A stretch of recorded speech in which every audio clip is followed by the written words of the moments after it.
stories only God could write, true testimonies of faith, miracles, revelations, life-changing encounters, the missionary, and the power of God in action.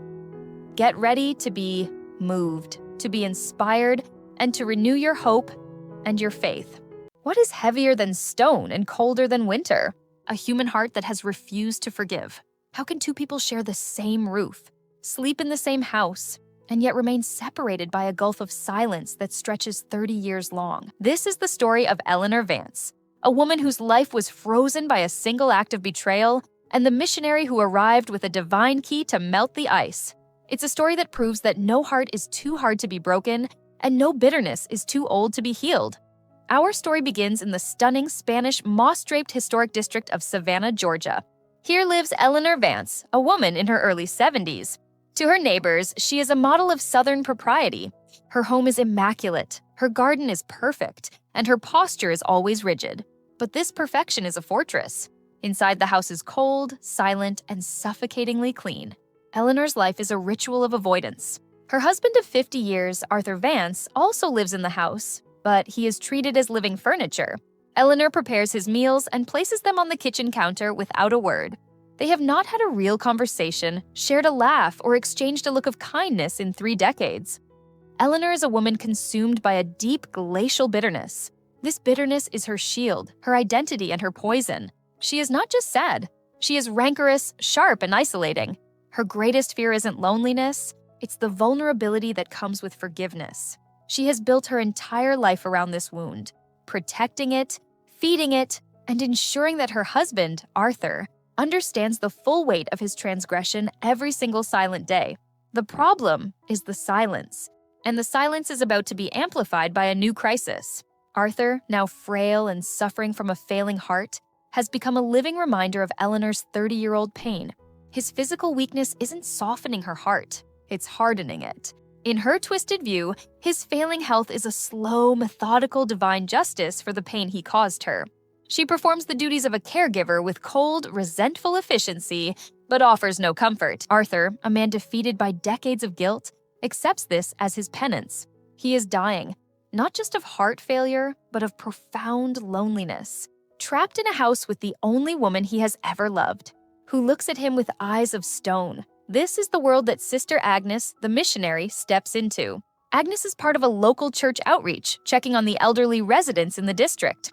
She is unassuming, dressed in modest clothes and a simple, delicate lace veil that she wears when visiting homes for prayer. Agnes is not loud or boisterous. Her spiritual gift is discernment. She feels the unspoken pain in a room like a change in temperature. On a humid Tuesday afternoon, Agnes knocks on the Vances' heavy oak door. Arthur opens it, his face lighting up with pathetic gratitude just to see a visitor. Eleanor emerges from the pristine living room, her face immediately tightening. "We don't need any help, and we don't donate," she says, her voice clipping the air. Agnes smiles gently, her eyes full of a strange, knowing sorrow. "I'm not here for donations, Mrs. Vance. I'm just here to visit. Your husband looks tired." Arthur invites her in, desperate for the company.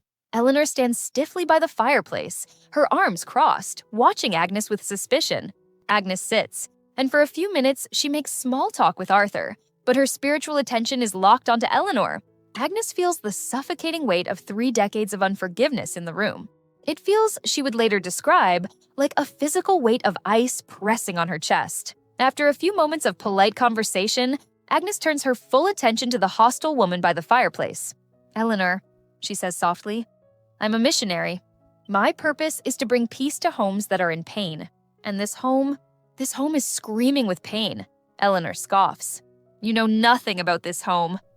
"I know what God shows me," Agnes replies, her voice unwavering. "I know this silence is 30 years old, and I know it's rooted in a profound betrayal. But the bitterness you carry is killing you faster than his heart is failing him." Arthur gasps, stunned by the visitor's audacity. Eleanor's face turns white with rage. "Get out of my house, now!" Agnes stands, but she doesn't move toward the door. She moves toward Eleanor. "I will leave," Agnes says, "but first I must deliver the message God gave me. He wants you to be free. He wants you to let the phone call go." The reaction is immediate and violent. Eleanor recoils as if struck, her eyes wide with terror and disbelief. She stumbles back, knocking over a small table lamp. The crash of the lamp is the loudest sound the house has heard in years. What? What did you say? Eleanor whispers, her voice trembling. Agnes takes one more step, her eyes filled with tears of empathy. God sees you, Eleanor. He sees you standing by that payphone 30 years ago. He heard you screaming. He heard the line go dead. He knows the storm wasn't his fault, and it wasn't Arthur's. It's time to forgive him for not being there when your mother died. Eleanor stares at the missionary, her 30-year-old fortress of bitterness completely shattered by a stranger who just spoke the single, defining secret tragedy of her entire adult life. The secret was out and the pain was now raw and exposed. The living room, once a cold museum of perfect furniture, has become a courtroom. Eleanor Vance, the woman of iron self-control, is visibly shaking. Her rage at being exposed battles with the profound shock of being seen.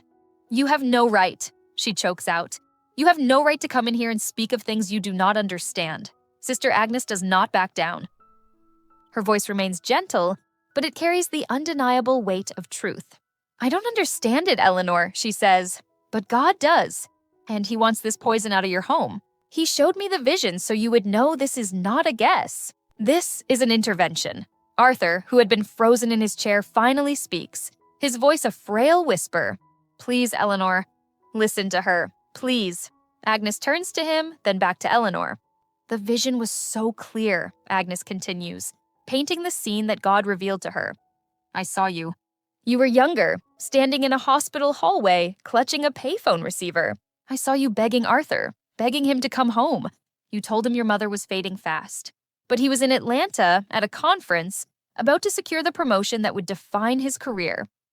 Eleanor lets out a sob, a sound so dry and rusty it barely sounds human.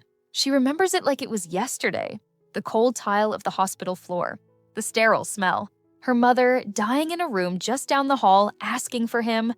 The memory, suppressed for decades, floods back in brutal detail. 30 years ago, her mother in South Carolina, a sudden, massive stroke. Arthur in Atlanta, on the cusp of the partnership he'd worked for his entire life. She had called him frantic. Arthur, please, the doctors say it's ours. You have to come. She's asking for you. And Arthur, torn between ambition and duty, made the fatal choice. Ellie, I can't leave. The final meeting is in the morning. I promise. I'll be on the first flight as soon as it's done. It's just one day. She'll hold on. She has to, but she didn't hold on. That night, a freak, historic ice storm slammed the southeast. Hartsfield-Jackson Airport shut down.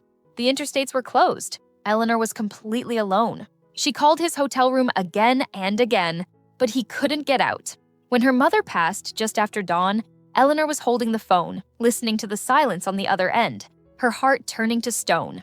When Arthur finally arrived 2 days later, hollow-eyed and apologizing, she didn't cry. She simply looked through him.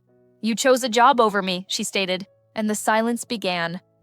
Back in the present, Eleanor is weeping, not the silent tears of a stoic woman, but the gut-wrenching sobs of a young girl who was left alone. The 30-year-old wall is crumbling. Agnes kneels beside her. He made a terrible choice, Eleanor. A selfish choice. But you made a choice too. You chose to carry this stone.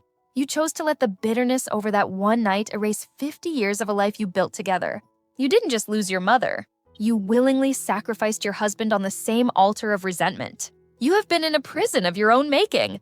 Arthur, seeing his wife break, finds a strength he hasn't had in years. He struggles out of his chair and shuffles over to her. He doesn't try to touch her. He just stands before her, weeping. She's right, Ellie, Arthur whispers, the old pet name sounding foreign. It was my pride, my ambition. I have never ever forgiven myself. I see your mother's face every night. I accepted your silence because I knew I deserved it. I deserved this lonely house. I deserved all of this. Eleanor looks up at him, seeing not the betrayer, but a frail old man consumed by his own 30-year-old guilt. For the first time, she doesn't see the monster she created in her mind. She sees the man she married. She sees his pain. The foundation of her bitterness is cracking, flooded by an unfamiliar wave of empathy. All this time, she whispers, I thought you just didn't care. I thought you forgot. I never forgot, he breathes. It was the last truly terrible mistake of my life. Agnes, the missionary, watches this exchange. The ice is broken. The healing is present. Eleanor, she says softly, the forgiveness isn't for him. It's for you. It's time to let yourself out of that hospital hallway. It's time to come home. Eleanor is processing this. The realization that her bitterness cost her 30 years of joy, 30 years of shared laughter, 30 years of life. She is staring at her husband, truly seeing him. The revelation is devastating. She has wasted half her marriage. She is about to speak. She is about to say the words, but suddenly, the emotion of the confrontation becomes too much. Arthur, his heart already weak, gasps. He clutches his chest, his face turning pale. The emotional stress of the 30-year confession triggers his cardiac condition. He stumbles, grabbing for the fireplace mantle, his eyes wide with terror. "Arthur!" Eleanor screams, her voice raw with a new, terrifying emotion. Fear. He collapses to the floor. The 30-year-old resentment is instantly replaced by the immediate, horrifying fear of a final loss. Chaos. Eleanor screams, the sound echoing through the cold, silent house. She rushes to Arthur but freezes, her hands hovering, terrified to touch him. Sister Agnes, the missionary, is immediately in motion. She dials 911, her voice calm and authoritative, giving the dispatcher the address. She hangs up and turns to the scene. Arthur is on the floor, breathing in shallow, ragged gasps. Eleanor is kneeling beside him, paralyzed by shock. Agnes kneels on the other side of Arthur, placing one hand on his chest and looking directly at Eleanor, her eyes piercing.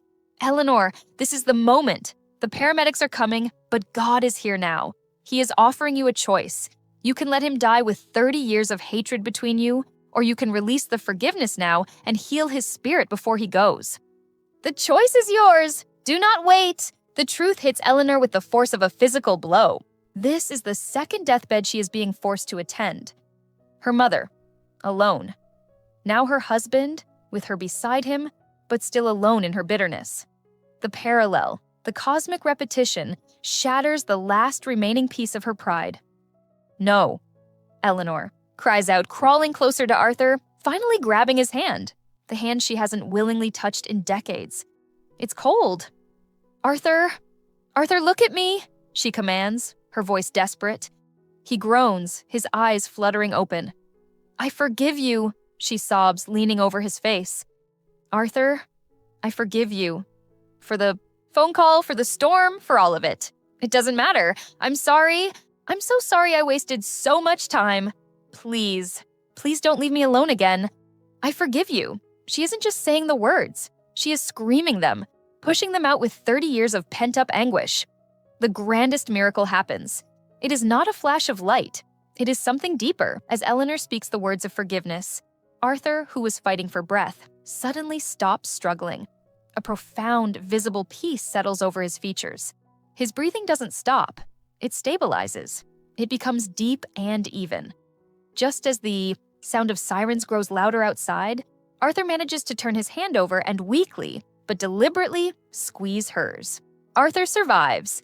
The paramedics rush in and stabilize him, astonished by his sudden turnaround. Later, at the hospital, the cardiologist tells Eleanor that the event was severe, but for some reason, the worst of the attack seemed to abate just before they arrived, preventing catastrophic damage. Eleanor knows why. She sits by his hospital bed, not in the cold silence of her home, but holding his hand, stroking his hair. The 30-year winter is over. When he wakes, he looks at her, and for the first time in 3 decades, she doesn't look away. She smiles, her face wet with tears. "You're still here," she whispers. "You came back to me, Ellie," he whispers back. "You finally came back." Sister Agnes visits them in the hospital. Eleanor simply holds the missionary's hand, her eyes overflowing with a gratitude that words cannot express. "You saved us," Eleanor says. "God saved you," Agnes replies, adjusting her lace veil. "He just needed you to open the door." The bitterness was the lock. Weeks later, the Vance home in Savannah is unrecognizable. The windows are open, soft music is playing. Arthur is recovering, resting on the sofa, and Eleanor is sitting beside him, reading aloud. They are reconnecting, rediscovering the people they were before the ice storm froze their hearts. Their healing became a powerful testimony at Sister Agnes's church. It wasn't a loud miracle of physical healing, but a quiet, profound miracle of spiritual resurrection. Eleanor, the rancorous woman, became known for her gentle smile and her story of wasted time. Her final, powerful message to everyone who will listen is this: do not wait 30 years. Do not let pride steal one more day of joy. The poison of unforgiveness doesn't just hurt the person you hate. It builds a prison for your own soul. I was set free not by time, but by a choice. What bitterness are you holding on to today? What 30-year-old phone call do you need to let go of? Don't wait for a heart attack. Choose forgiveness now. Remember to like this video, subscribe to the channel, and hit the notification bell so you don't miss the next powerful story of healing and restoration.